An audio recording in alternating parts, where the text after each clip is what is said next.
Arsenic was used as a poison in the past because it was readily available as a weed killer. It could be given over a long period of time, and the symptoms would resemble that of common illnesses such as the flu, and the victim would appear to be dying of a wasting disease. Today, we may be getting small amounts of arsenic through many common foods and drinks.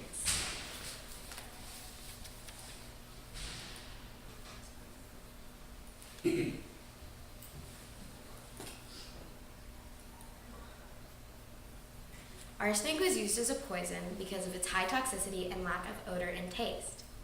It could also be given over a long period of time because although it is possible to pass through your system, it is more likely to be absorbed into your organs.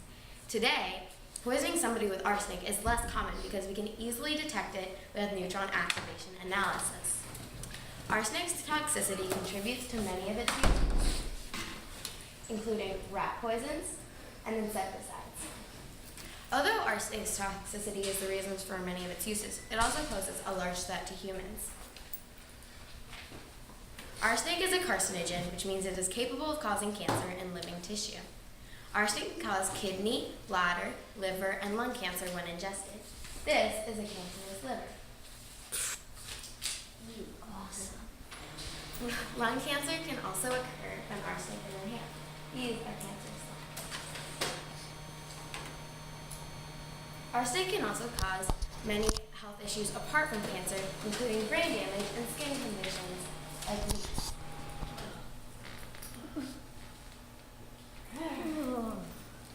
Although arsenic is very toxic to people, it is also found in many common foods. 32 rices have arsenic content over 54 parts per billion, and over 32 rice products have arsenic in them.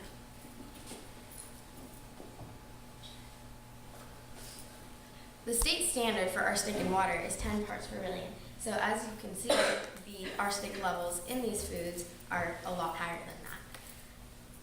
Arsenic is found in these foods, and most of it is inorganic arsenic, which is the known carcinogen.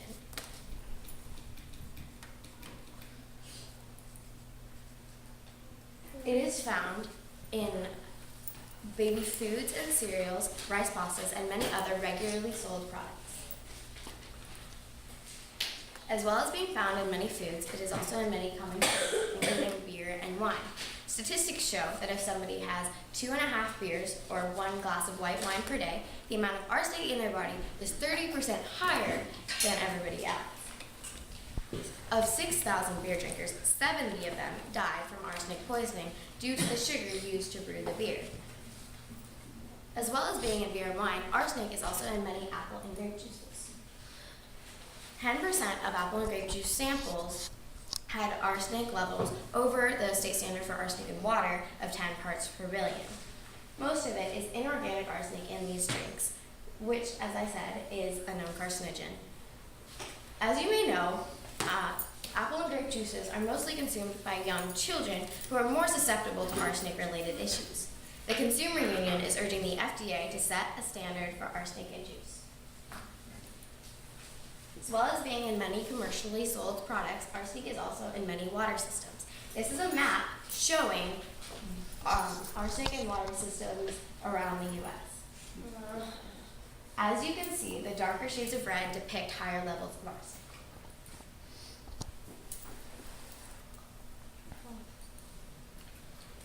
In California, there are high concentrations of arsenic, especially in Sonoma County.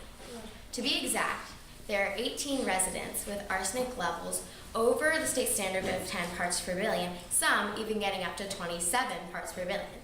The state standard for arsenic in water was 50 parts per billion for decades, until 2001, when they lowered it 80% to 10 parts per billion. Although 10 parts per billion is drastically lower, arsenic levels over 5 parts per billion can also be damaging to people. In order to get the arsenic levels in our water system in California alone down to the state standard of 10 parts per billion, it would affect 267 water systems and cost $187 million per year. We did a test of the arsenic levels in our water here at SCDS, and it turns out there is only 5 parts per billion but that is still can be damaging to humans. So arsenic is in many foods and beverages, but how did it get there? Arsenic comes from microorganisms and volcanoes, but most of it is from human activity. 80,000 tons of arsenic comes from burning fossil fuels per year.